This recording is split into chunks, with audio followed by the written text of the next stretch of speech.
$37,000 people walking towards, irrespective of whether they agree with Elon or not, whether they like that person or not was secondary, right? The goal was that everybody genuinely believed that they were working towards the greater good of humanity, and that's what they were working towards. Enter Raptee, a Chennai-born startup that's not just building bikes, they're rewriting the rules of the game with a 240-volt beast that charges faster than your phone and outpaces a 250cc petrol bike.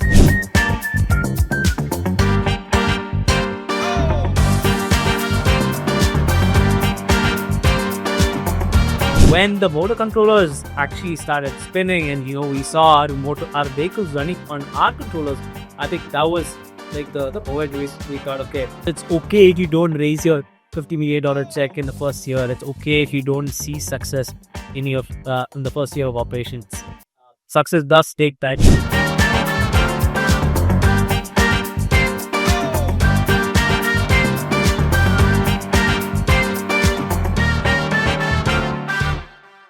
Hi, I'm Abni Raja, and this is Startup to Scale Up, where we unpack the stories behind the innovators shaping our world.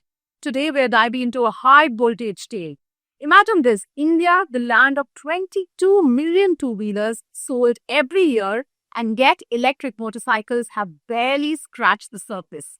Enter Raptee, a Chennai-born startup that's not just building bikes, they're rewriting the rules of the game with a 240-volt beast that charges faster than your phone and outpaces a 250cc petrol bike. I'm sitting down with Dinesh Arjun, the mastermind behind Raptee's T30, to find out how a team of 4 engineers turned a crazy idea into India's first high-voltage electric motorcycle, and why they're betting big on a future where EVs aren't just an option, but an upgrade. Dinesh, thank you so much. Pleasure to have you on the show. And first of all, welcome to Mumbai. Thank you so much. No, Mumbai is, as is telling my friends here, I rarely come to Mumbai. I think this is my second official trip to West Curve. Yeah, it's exciting. So it's been a few months since the T30 is launched. I think it was back in October. What have these few months been like, and where are we at now? Awesome. So it's been a phenomenal couple of months because we're a 6-year-old company now. We've been doing the R&D behind this vehicle for a while now, and for us to kind of finally see what people think about it, in that the product actually delivers what we wanted to deliver to the customer. I think it's been surreal. We've also been we're looking forward to delivering these vehicles to our customers as well, and we're very close to that. So yeah, it's extremely exciting, and we're happy that we're getting the response that we're getting to that. So we'll get to the technology bit in a minute, but before that, for people who are not aware, tell us about the T30, because to get it right, it's the first high voltage motorcycle with electric car DNA. So break that down. What does it mean? Sure. So we've seen electric cars from 10 years ago, where electric cars weren't the way they are today, right? They were slow vehicles. They were boring. You needed a battery replacement every couple of years. They weren't really practical replacements to petrol powered vehicles, right? If I were to take Reva, which is a pioneer and ahead of its time in a way, but they were not really seen as a practical replacement to a petrol powered vehicle. They were usually seen as a second car. And that wasn't only true for the Reva, it was true for all first edition electric cars, right? Fast forward today, you have brilliant cars like the Nexons, the Teslas, the Mahindras, which are arguably a lot more fun to ride than a petrol powered motorcycle car, much more longer lasting, much more reliable. And when you look at what changed, electric cars went through an architectural shift. They moved from something called a low voltage architecture to a high voltage architecture, which enabled these cars to be what they are today. We're simply taking the same change to two-wheelers, right? By virtue of how we've been adopting electric scooters, right?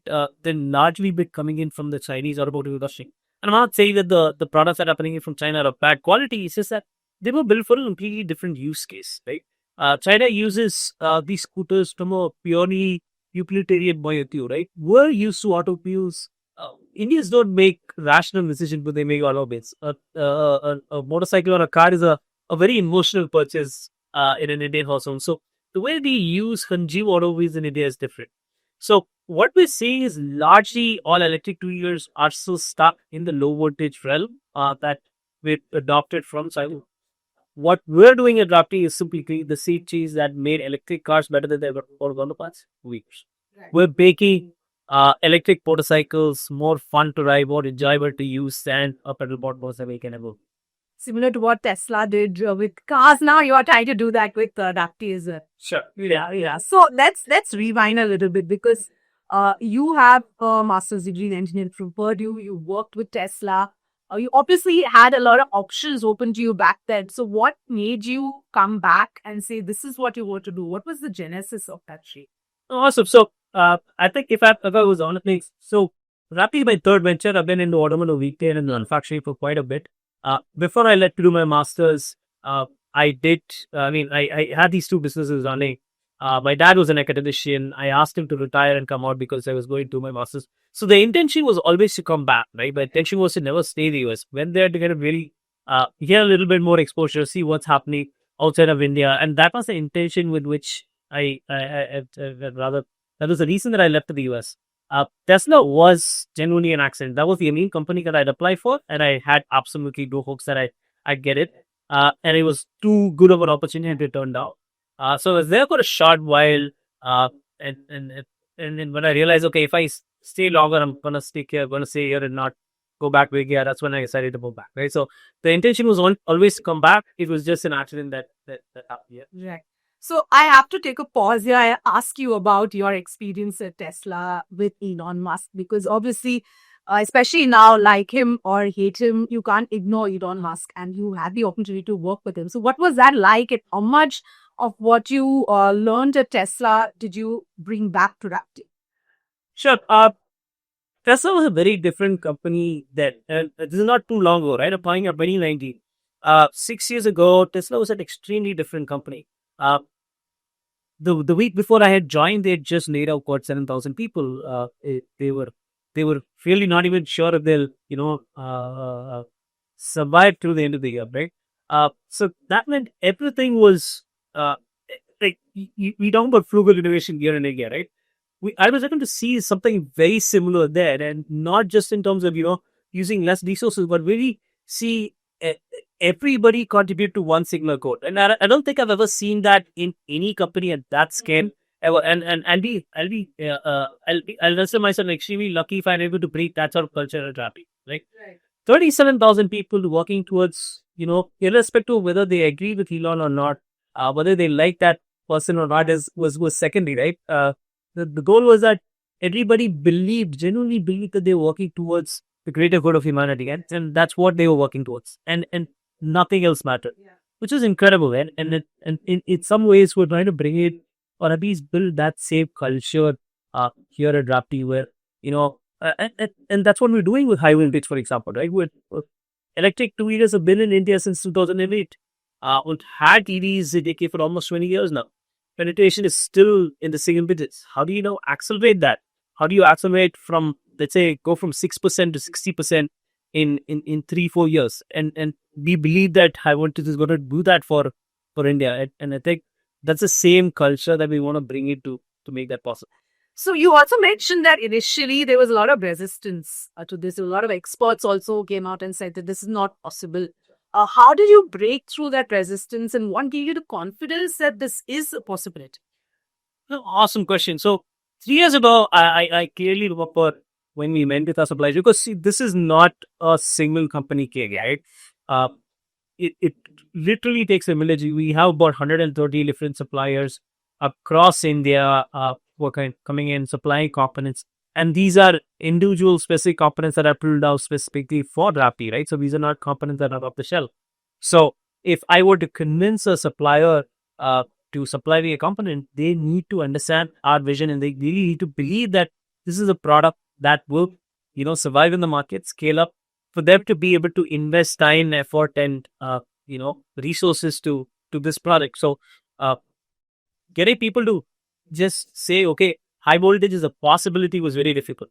But I think the biggest support factor, the biggest turning point was when ARAI, which is the certifying authority of automobiles, kind of invested in us. They gave us non-dilutive capital to really build out this specific high voltage drive. And that was clear validation. Right? Now we could go and tell our suppliers that, hey, the certifying authority of automobiles is asking us to do this. So that means there is value in this, and that was clearly a turning point. That really helped us get a lot of people on board. Today, I think I think the only other OEM, I think only two Indian OEMs have been able to do it on tier ones, and we're grateful that all of these guys uh, decided to support us and join us.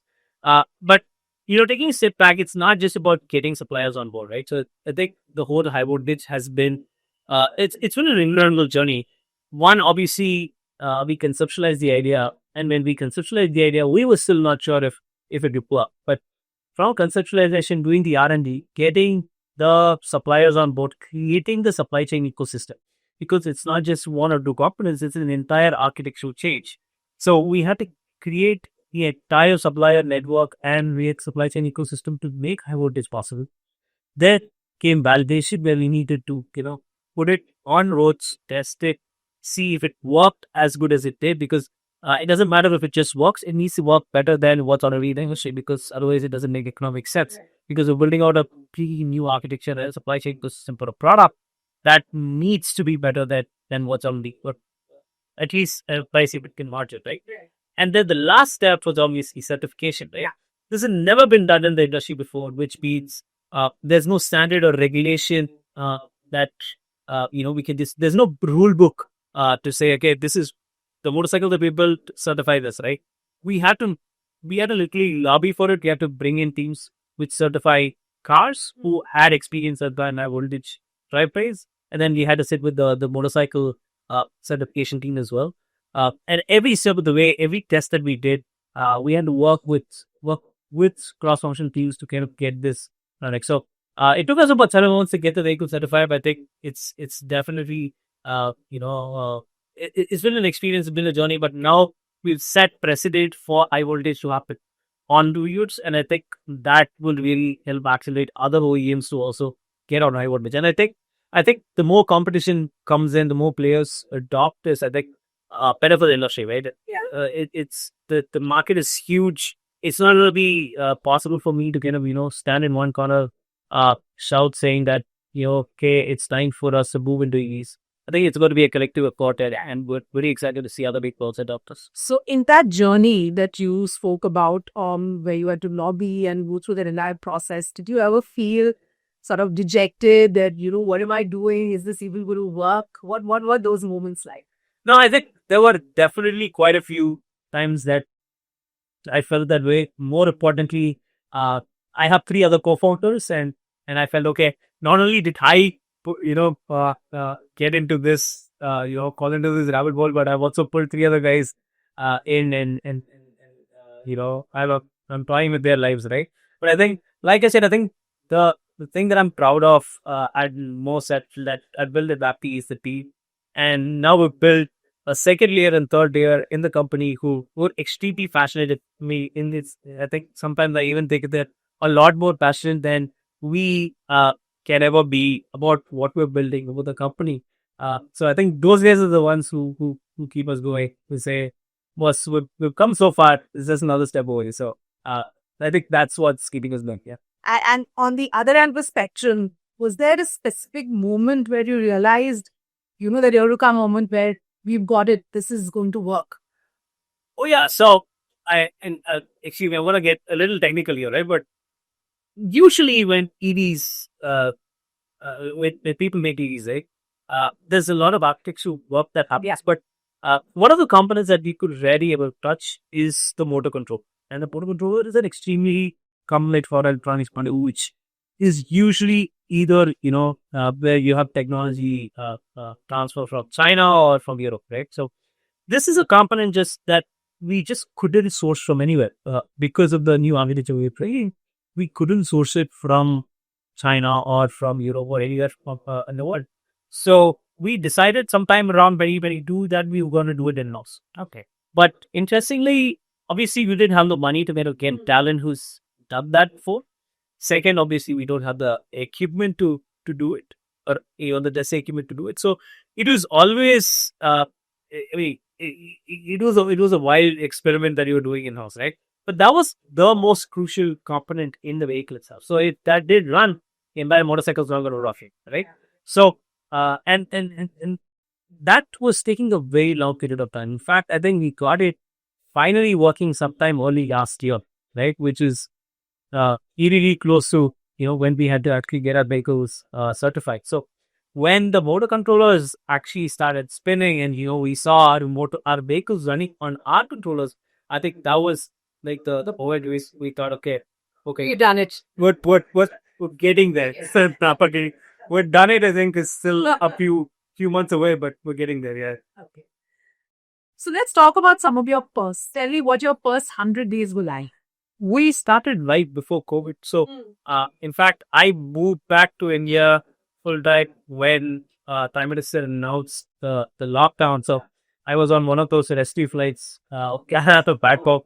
I was stuck in Delhi for 4 days under quarantine, and then I went home. So, our first 100 days were remote, or rather, I think at least even like I think first 6 to 8 months were completely remote. But this really helped us uh, get talent from all over the world, right? This was not just India that goes on lockdown, the entire world was on lockdown. So we had talent from Turkey, we had talent from France, we had talent from everywhere who were ready to kind of work pro bono just because, there was a lot of opportunities, people who were stuck in their houses, right? So we had a lot of ideas coming in from all over the world. I think that really set the foundation for what Raptee is today. But more than the first 100 days, of Raptee, I think the interesting part was, when people actually started showing up to office, because we've been working with these individuals for like a year, and then suddenly you're seeing them for the first time, right? And that experience was entirely different because you were used to working with somebody from the beginning, remote. Some backs, most of the night you don't even turn on your camera, so it's always, just this is The boys. exactly right. And then finally you're in the same room as that individual, and it's really awkward, and you're trying to get to know them first.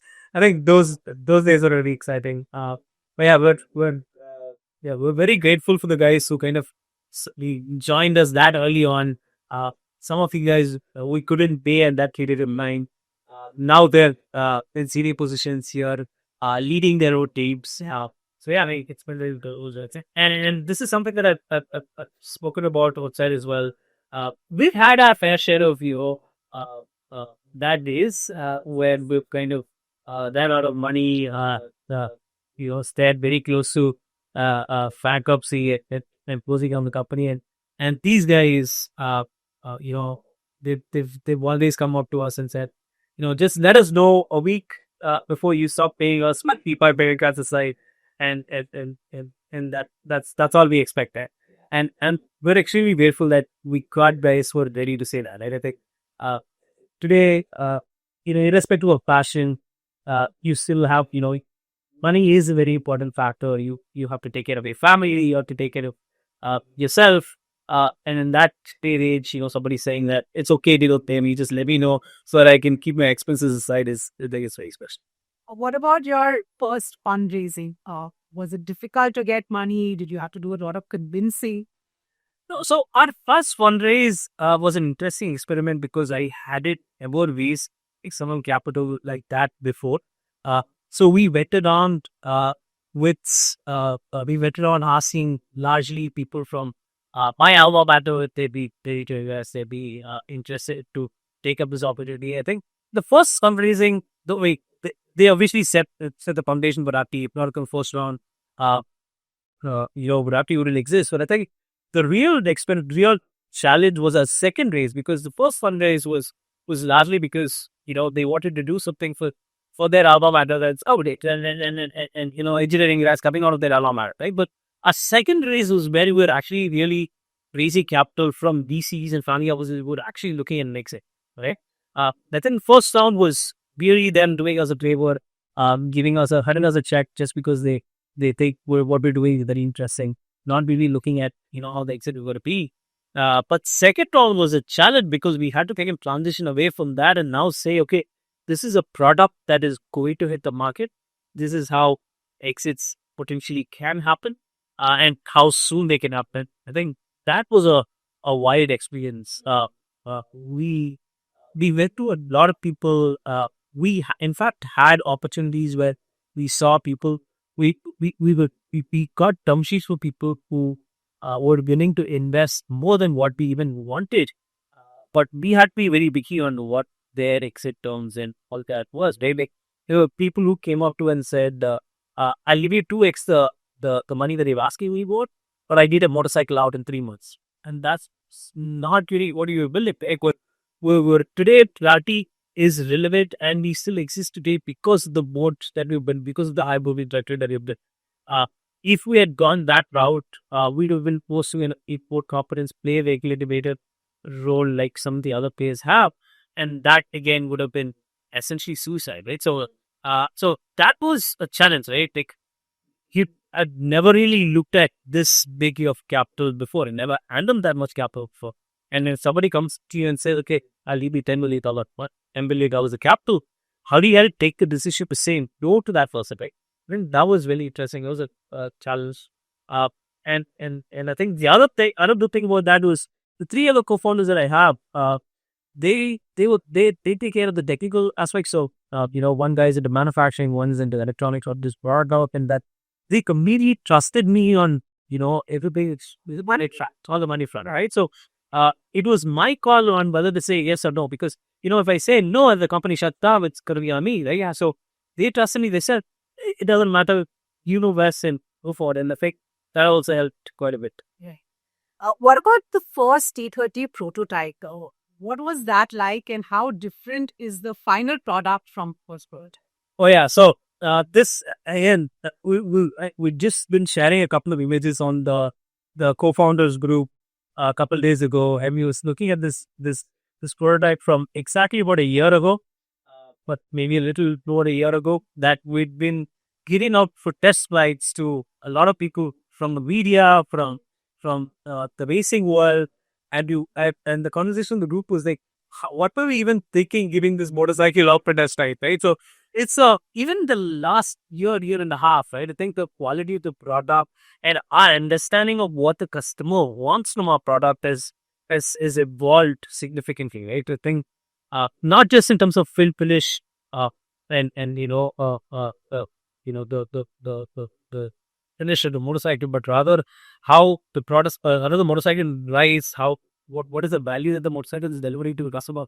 Our thought process of that itself has evolved so much over the last 1 year, but we've matured from being an R&D company to a real OEM, right?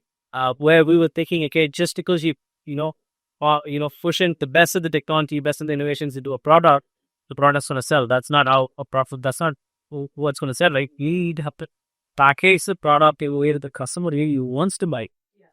What's the customer psyche when he goes into the showroom and is looking at a motorcycle that he wants to purchase, and that's really changed more than I think from let's say 2020 to 2024. I think the products evolved a lot for 2024 to 2025. So yeah, from an architectural point and from what performance specifications point, it stayed really the same. But from a customer touch point and fit and finish, vehicles evolved so much. It's night and day. Yeah. Okay. Right. So let's talk about a pitch from you to, say somebody who loves bikes. And obviously, India has got a huge motorcycle culture. Brands like Royal Enfield have a huge cult follower. Now, for people like them, what would be your pitch on why they should opt for the T30, for example? Awesome. Now, we're waiting from day one that we're never going to make a sale by talking about some ownership or environmental grades.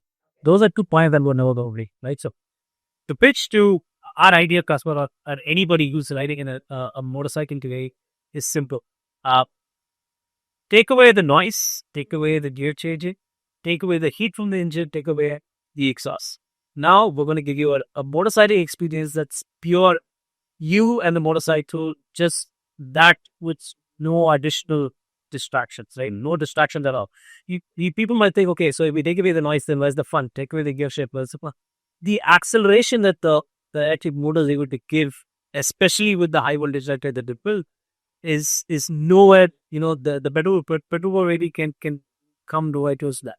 And that fun, especially in streets, which is what aliens use to either spot, is crazy. The convenience and the fun factor that comes out of an electric motorcycle and the instant drop to what is leaps and bounds ahead of what's the ice making and everything. I'm probably sold on the, probably on the city use of the T30 as compared to a petrol bike. But let's say we're talking about going on a bike ride into Ladakh, or, doing one of these big bike trips where people would take the Himalayan. I myself have done that. I've been on the Himalayan through Ladakh. Would the experience be similar? Would it be different? What would be? So, Hassan, a basic question, right? So, and I think this is where a lot of our predecessors have gone wrong, right? Like, people think that two-wheelers are only for more city use and not for long commute, the long distance race. Though our motorcycle has been built for the commute experience within the city, the high voltage architecture has given us that an opportunity to build a motorcycle that is also that can also do the occasional normal, right? Today, unfortunately, because people consider two wheelers are for stick up. We've not been really looking at public charging infrastructure at all for two actually. And if you look at the products out the market, that's here visible. Most two-wheelers today don't even have a charging standard, let alone somebody on and unified charging base. But us being on high voltage makes us the first electric motorcycle that can use the car charging infrastructure. So if you look at the electric car industry today, every single electric car sold in India runs on a single charging standard. It's called CCS.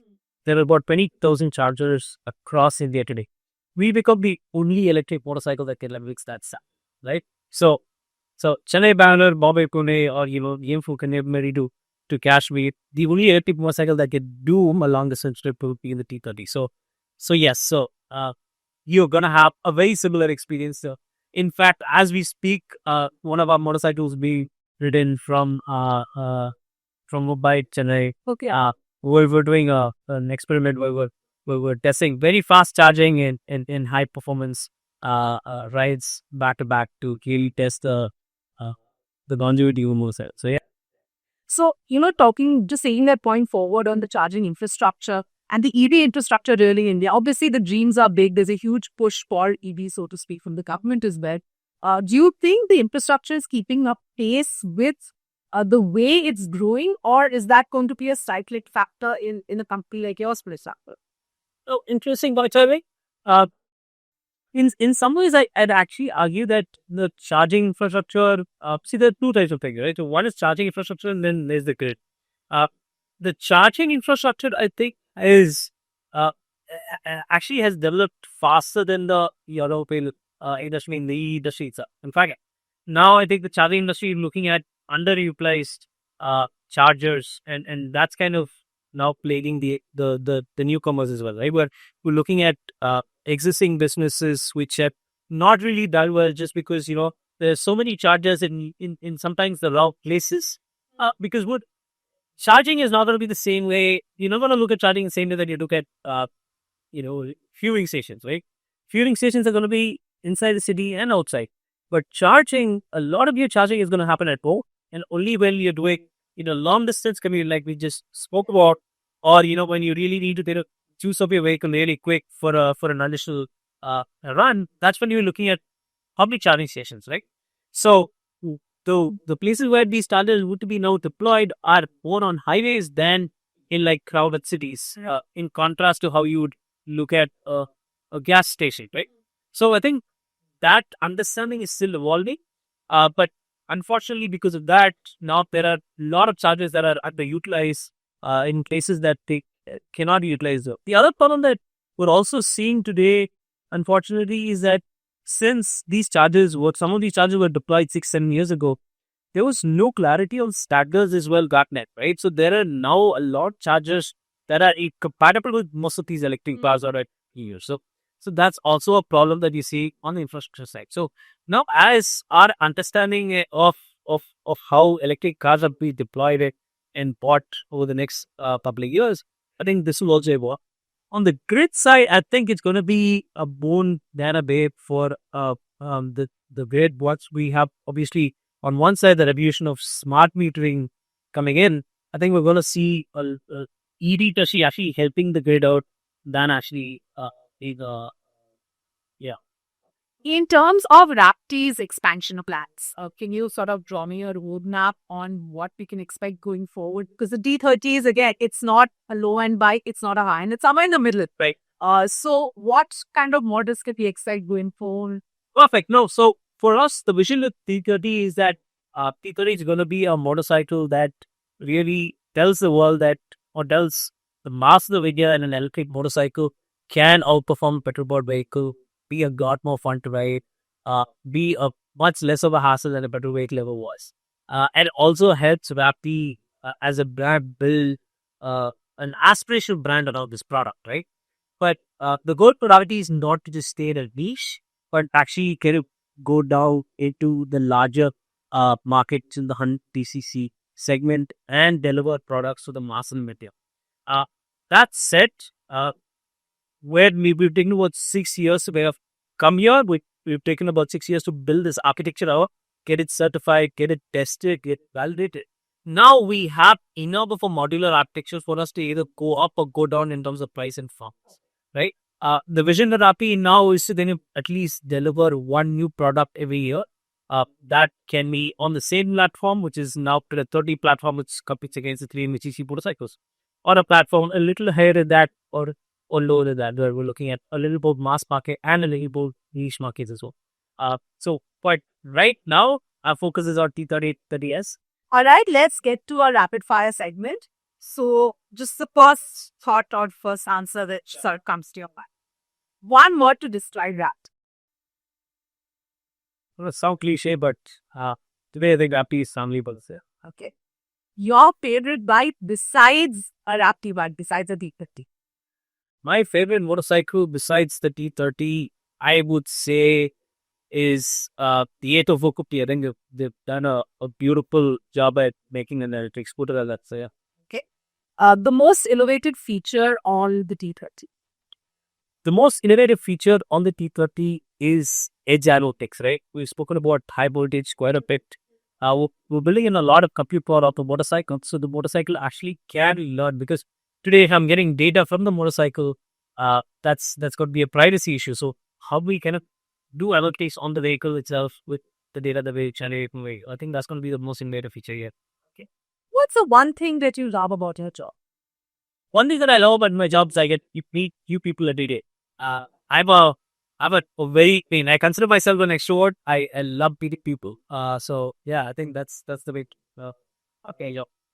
What's one or the biggest myth surrounding EVs that you would like to bust? EVs today are considered extremely unreliable. I think EVs can be a lot more reliable. In some ways, they already are than petrol vehicles. And I think that's a huge. In fact, today's electric cars come with close to with battery lives that can exceed 10 lakh kilometers. A petrol vehicle can never do that. An engine can never last 10 lakh kilometers. I think that's something that I think a lot more people need to do. Okay. A book or a piece of advice that has changed your perspective as an entrepreneur? Okay. I'm not really a book person. I'm more of a movie person. Okay. The point. Now, just advice, I think, is I think one more than advice, one thing that we've learned at Raptee is that compounding really helps. We don't really. I think one of the things that has really helped us is that we were very ignorant about how many people we require, how much money we require to get here, and that just be ignorant about that and just trusting the process. That just keep doing one step every day, and then that'll add up. That's really helped us get here. Compounding really works. Just trust that you do the best you can today, and then it'll convert into something either. But then it's up. Yeah. And if you can, a lot of people who are perhaps watching are going to be looking for lessons or something that they can take away in their journey as an entrepreneur. What's the biggest lesson that you learned as an entrepreneur? What would you like to tell people who are getting into their entrepreneurial journey right now?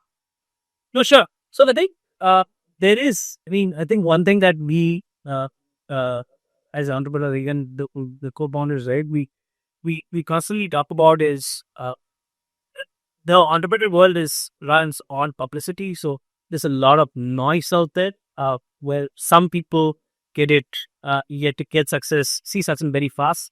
But that's one among maybe 1,000 other entrepreneurs who are growing very slowly in their journey.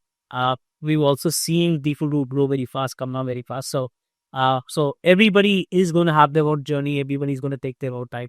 So it's okay if you don't raise your $50 million check in the first year. It's okay if you don't see success in the first year of operations. Success does take time. To think that's what we're saying. We've been here 6 years. We've built a product that customers really like. We've raised capital that spent it also very efficiently, which is something that our investors are now, very appreciative of. So yeah, luck works in different ways in different people.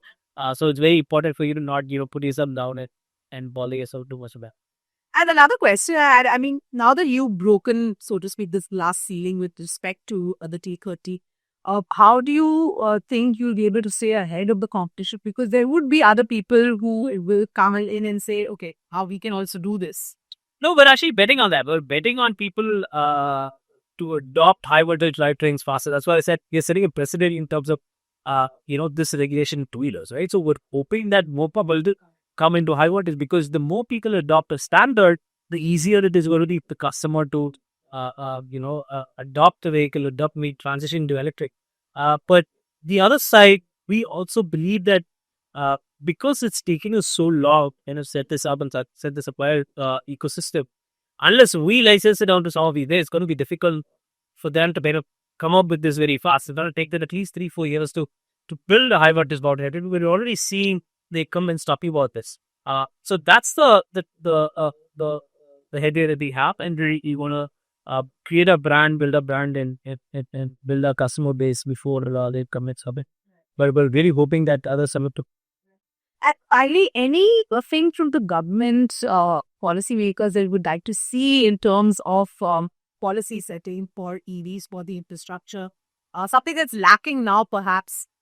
Sure. I've been very my point of view, at least on EV adoption and infrastructure, is that it needs to be driven by the consumer and the private sector. Yeah. I think in a lot of places where the government has stepped in, they have to be kind of equal to all companies and all standards, and that kind becomes tricky, or it's not really the best of the use of resources.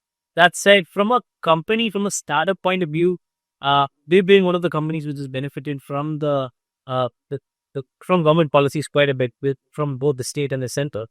We actually we raised capital from the government. We now see land from the government. I think one area where I really push for, specifically, not just specifically the EV states, but for all the tech companies, right? But we've been able to do this because we're building hardcore hardware grounds up from India, arguably for the world, right? Like I was speaking to Farmedha Veto the other day, and he said that India's two-wheeler ecosystem might just be the most advanced, hardware tech that's being built for the two-wheeler industry in the world, right? So we're actually leading countries like China, Germany, Japan when it comes to the two-wheeler ecosystem in terms of R&D. For more companies to come in and do this, we need a lot more risk capital. And risk capital is available, but not really for deep tech companies, because deep tech companies have a longer gestation period. Yes, right? Today, with a SaaS company or a software company, it's easier to risk capital come in because the business models are fairly, there. It's tried and tested. Even if, let's say, 10 out of the 14 companies fail, they still get away with the count.